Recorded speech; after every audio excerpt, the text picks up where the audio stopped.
I'm sure, Senator, meron pong interagency agreement on this matter, no? Unfortunately, wala pa po sa department ng time na gilan. We'll try to look into it and paparating po namin sa inyo yung aming record sa DLG regarding this matter para makatulong sa pagbalansan ito. Yes, ma'am. Yes, ma'am. Yes po. There's a process kasi sa civil registration pag-masted. Kagaya po yung nangyari sa Tacloban during the time of Yunnan na initially po doon, the responsible person to cause the death registration is the local health officer. So I think dun sa experience natin doon, it was an intergovernment agency approach kung saan yung mga deaths ay kailangan mag-undergo ng autopsy to identify sino itong mga to. And I think ganun po yung nangyari doon sa experience po natin sa Bastet, sa Tacloban. And then I'd like to add, Senator, since 2011, during the former NSO pa kami, nag-issue na po kami ng guidelines, yung Memorandum Circular 2011-02. There are special circumstances wherein the death certificate cannot be issued on time. So kasama po dito yung burial ng Muslim. So hindi po na natin minamandatory na kailangan may death certificate for the burial.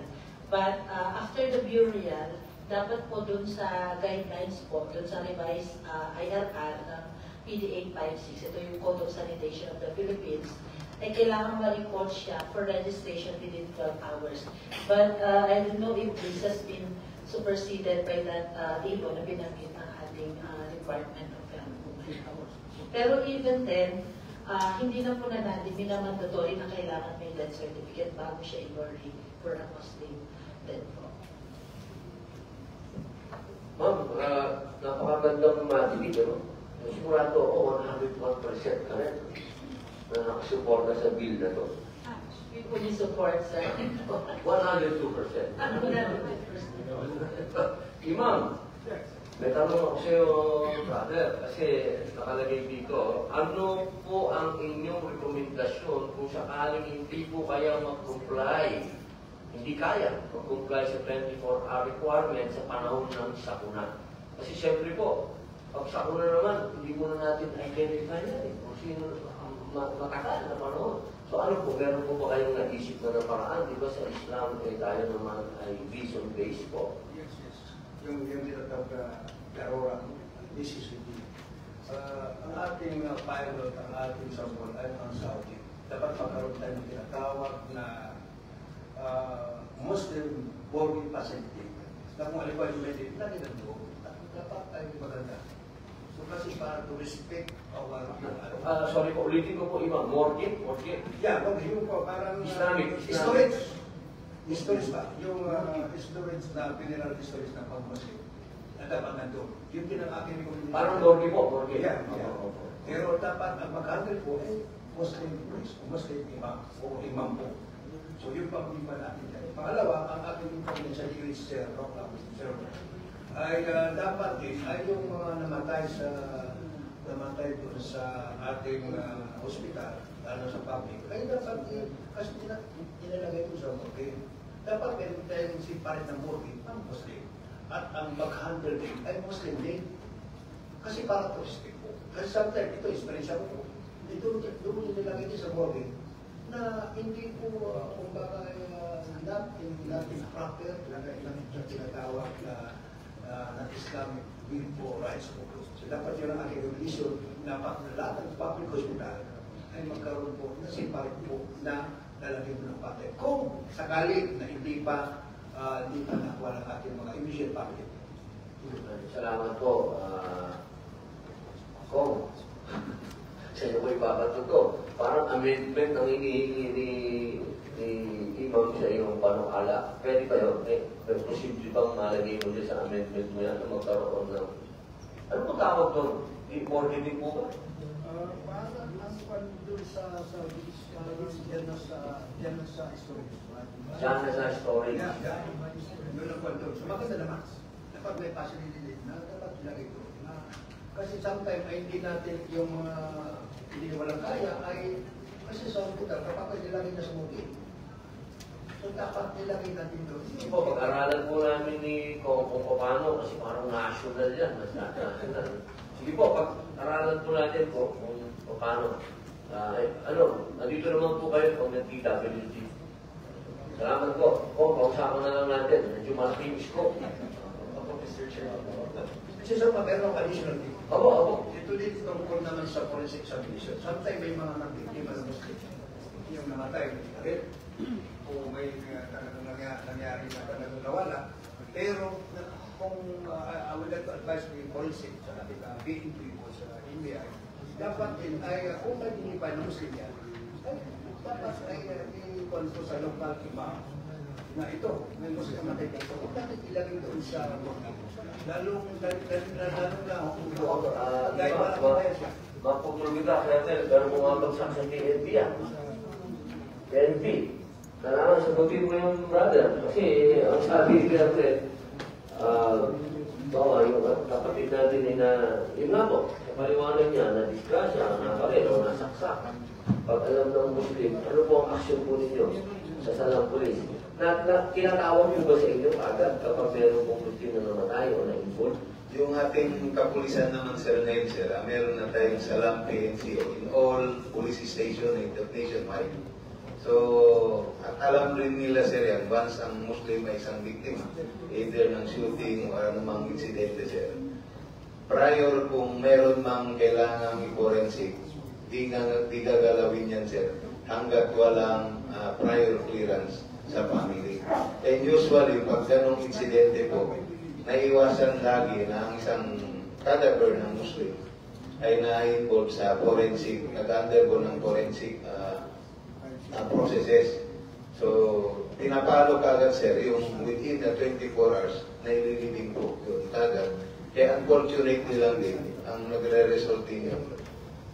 Instead na malaman natin yung katotohanan talaga ng kamatayan ng isang tao, dahil hindi nga nag-undergo ng process of forensic, sir, na wawala na, sir, yung pwede nating pagkagamitan na evidence na para ma-identify sana kung ano ang nangyari sa bangkay na yun. So, usually, sir, sa side ng PNP naman, at kung may experience din, we always observe yung ating cultural rights and historical rights na within 24 hours na ililibing, sir. Thank you, sir. Iba, Colonel, sige po. Actually, last week lang, at yung ating imam sa Batangas, at ito ay, ang forensic naman na internal external, hindi naman pilihan, tingnan lang. Yun lang ang doon. So, hindi naman nakakagana ng 24 hours. So, may nangyari yun na ating brother na foreigner, no? At tinawagan ako ng ating imam ng Batangas. Last week lang, and then after that, ay sabi ko ay nila ay ito, nasa hospital na yun. Patapos sabi ko ay ano yan, foreigner. So ang nangyari naman, ako po ay nakipagpugnan sa ating pang-agency base. At pinuntaran sa. So ang aking po dito, mayroon na policy naman, pero external yata. Kung baga ito lang, hindi na po dyan natin. So yun, mayroon naman nangyari. Ang aking sinasabi dito, halimbawa na hindi natin, halimbawa namatay siya, namatay siya sa lasanan, kahit hindi pa na-hospital. So dapat, hindi nagdalhin sa doon sa morgue. Kasi kung dali mo sa morgue, lalo pang ganito. Ako, yan ang talagang katotohanan. Kasi ako, hindi lang, ako 57 years old. Alam ko yan, at marami kong history siya. At sa aking, yung aking mga kasama ko at doon talagang napupunta. So ang aking kwan dito, dapat kung Muslim siya, ay doon sa local imam. Halimbawa, Manila, doon sa Golden Mosque, o doon sa ating halimbawa, doon sa Sindan, doon ibigay, ay Muslim yan, paalam kayo doon. Dadalhin doon, huwag na lang dalhin doon sa morgue. Kasi kung dalhin sa morgue, 100% patong babalik na ng malak. So yun lang aking issue. Ako, experience ako yan. Hindi ako nagsasabi, experience ako. Hindi ako nagsasabi. Sige po, Ibang, pag-usapan po natin ni Kong kung paano po natin yan ma-incorporate kung mga concern po ninyo. Maganda po, kung ano po yung mga concern nyo, ilabas nyo na po ngayon. Baka meron pa po kayong nakakanda ba kayo dyan na statement po kasi patapos na po tayo. O sige po, pakibasa nyo na po kasi ngayon lumalabas itong mga concern po ninyo. Assalamualaikum warahmatullahi wabarakatuh. Honorable Senators, esteemed colleagues, and fellow countrymen, I have the privilege to present the position paper on the proposed law, an act requiring the proper and immediate burial of Muslim cadavers in accordance with Islamic rights. At the outset, I would like to extend my heartfelt commendation to the sponsoring senators as well as the Congress for recognizing the profound significance of this matter to the Muslim community in the Philippines. Burial in Islam is not merely a cultural practice, but a religious obligation that holds profound spiritual and criminal significance. This process of burial is a deeply revered act governed by specific rights and ritual outlined in the Sharia of Islamic law. These rights include the washing of the body, ghusl, clothing in a simple white cloth kafan, the offering of the funeral prayer, Salatul Janazah, and the immediate burial of the body. The important proper and immediate burial, the immediate and proper burial of the deceased in accordance with the Islamic rights is of paramount importance for several reasons. Honor, respect for the deceased. In Islam, this is to honor and respect the deceased by ensuring their dignity and maintain even in death. Proper burial rights are an expression of this respect. The Quran emphasizes the sanctity of human life and dignity, according to Quran chapter 17, verse 17. And we have certainly honored the sacred of Adam. Pangalawa, spiritual purity. The burial of deceased help maintain spiritual purity, preventing any undue dealing that could be perceived as neglect or disrespect. The Prophet Muhammad sallallahu alaihi wasallam stated in the Surah in the Hadith 1315. Hastens the burial rights. Number 3, emotional closure for the grieving family and community. The timely burial provides emotional closure, allowing them to fulfill their religious duties and commence the mourning process with peace of mind. Respect of the proper burial. In Islam, the act of participating in and ensuring the proper burial of the deceased is considered highly meritorious. The Prophet Muhammad emphasized the great reward awaiting those who partake in the sacred duties. It is narrated in Hadith. Whoever attends a burial until the prayer is offered for the deceased will earn a reward equivalent to 1 qirat. And whoever stayed until the burial will earn a reward equivalent to 2 qirat. The words of 1 qirat is said to be equivalent to the size of Mount Uhud. Sahih, Bukhari, Hadith 1:3-5. The obligation of the community, kasi mayroon tayong tinatawag na fardu kifayah, fardu ain. So, ensuring the proper immediate burial of the deceased is a criminal obligation of fardu kifayah.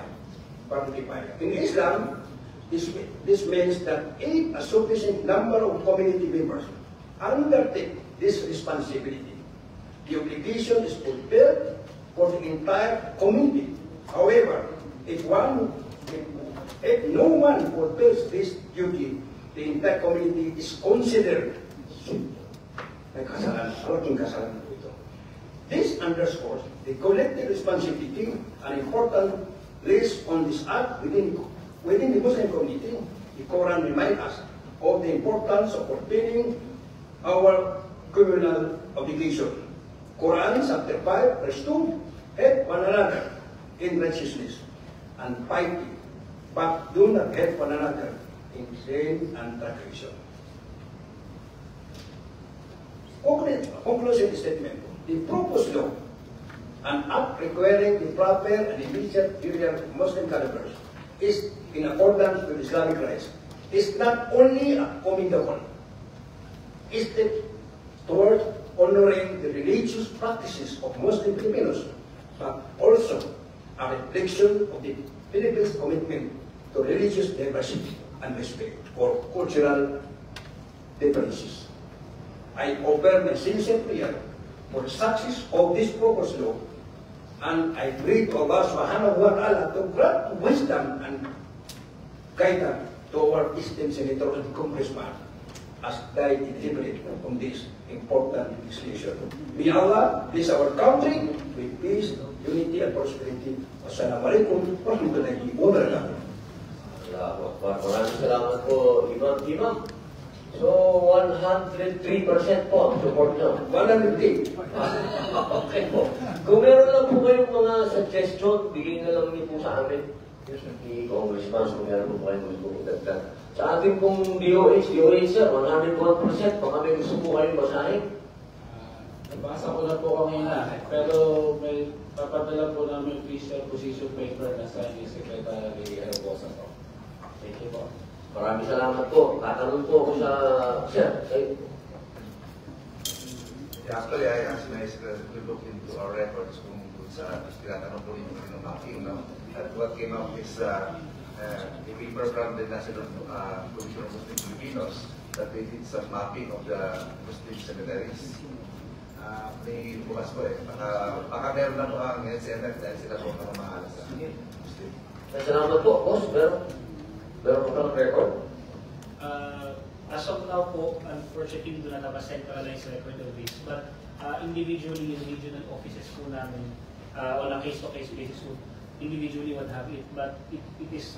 it came up, meron sa Metro Manila at least. Yes, yung dito po sa NCR, but hindi po lahat, hindi pa siya centralized. But based po dun sa conversations dito sa hearing po na ito, we would endeavor to push na maging national po yung recording because essential po yung data dito po sa ganitong facility.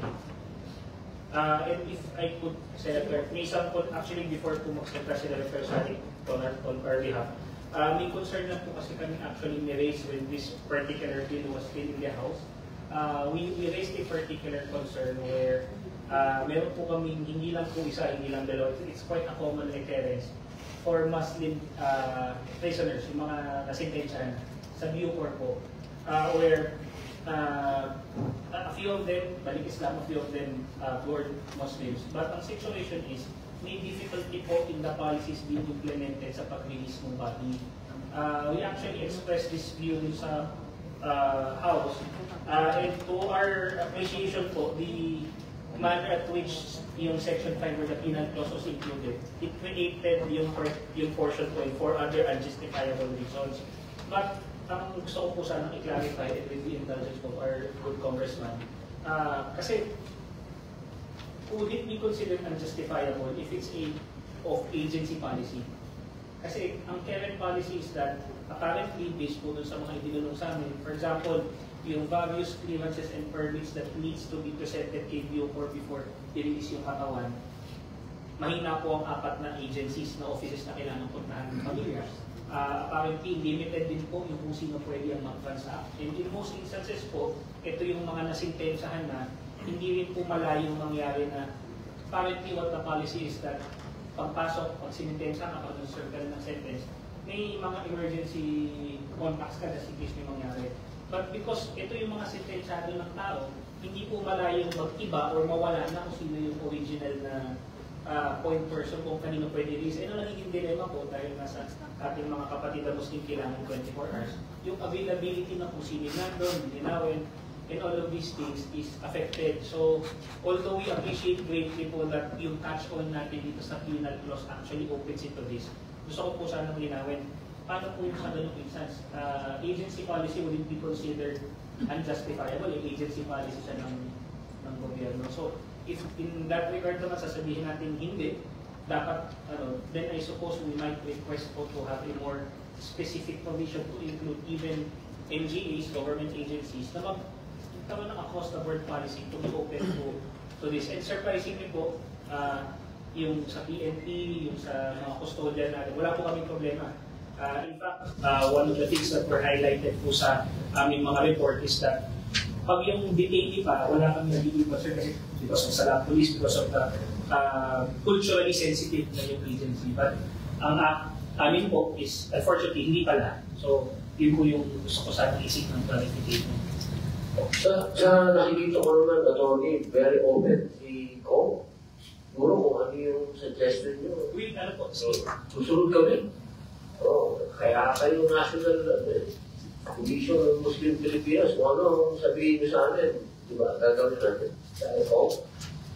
Maraming salamat, Mr. Chair, and I would also like to extend my gratitude to the NCMF for raising their concerns. After all, ang deliberations po na ginagawa dito sa Senado, it's part of the minutes and kita-kita po natin, it's also part of the legislative intent of this proposed measure na kasakop po natin ang agency policies. So, Mr. Chair, with that, nagpapasalamat din po ako na tinignan po natin ito sa agenda, and I am sure po na lahat po ng agencies, pati na rin po kami sa Kongreso, asahan niyo po na tutulong po kami para sa success po na ating pawalahan ng batas. Maraming salamat po, Mr. Chair. Napakaganda ng sagot ni Kong. Ikaw ang boss namin dito, Tol. Kung ano sabihin mo. With that po, thank you very much po, Congressman. We just submit for our position paper to iterate po yung concern, and it will probably just include po siguro suggested phrasing ng legislation para eventually po ma-akin. Maraming salamat. Salamat, attorney. Baka si Sir Rector Salim. Yes, good afternoon. Assalamualaikum. Sa aming pong tanggapan, the National Commission on Muslim Philippines, draft of the Leadership Secretary Sex Abudin Abdurrahim, kami po ay nagpapasalamat po sa House of Representatives, especially the authors of Bill number 8925, an act requiring the proper immediate burial of the creditors in accordance with the Islamic rights, and also to the member of the Senate, especially Senator Robin Padilla, for considering the House bill to be discussed today in this public hearing. As a governing agency that mandated to cater the welfare and well-being of Muslim Filipinos, we are exultant for the reason that our Congress has such initiative on the proper and immediate burial of our deceased Muslim constituent. It is a great help for our grieving constituent to be able to bury the deceased loved ones accordingly and immediately. This is one of the concerns that has been brought to our office to provide assistance to grieving family on the immediate release of their deceased loved ones, especially in the hospital and the morgues. For the proper immediate burial of the cadavers, for Muslims, not only a religious requirement, this is also to protect the living from any sanitary health issues. For in the dead body,